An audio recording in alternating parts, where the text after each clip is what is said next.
bugungi ayolimizni olis Portugaliyadan bizga keldilar. Portugaliyadan tashqari bir nechta mamlakatda bular ekoga harakat qilganlar. Lekin faqat O'zbekistonda bularda bittagina sog'lom embrion dunyoga kelishi haqida ma'lumot berdi. Albatta biz juda ham xursandmiz, chunki embrion o'sdi, rivojlandi va biz bugun aynan shu ayolimizga yangi metodika asosida embrionni yetiltirish va uni solishdan oldinroq eritish metodika asosida perenozni amalga oshirdik.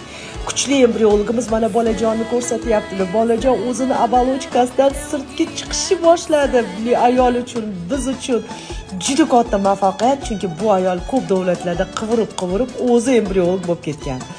Ayolimizni tabrikladik. Hammasi yaxshi o'tdi. Hattoki bachadonga 1 sekund ichiga tushdik. Aytibdilarki, birinchi marta menda hammasi shunaqa yumshoq va tez o'tdi. Tabrikladik. Yana qo'shnimiznikida to'y bo'lyapti. Qo'shnimizning g'ata-g'utlari eshitilyapti. Achom qildik. Iloyim 14 kundan keyin Portugaliyada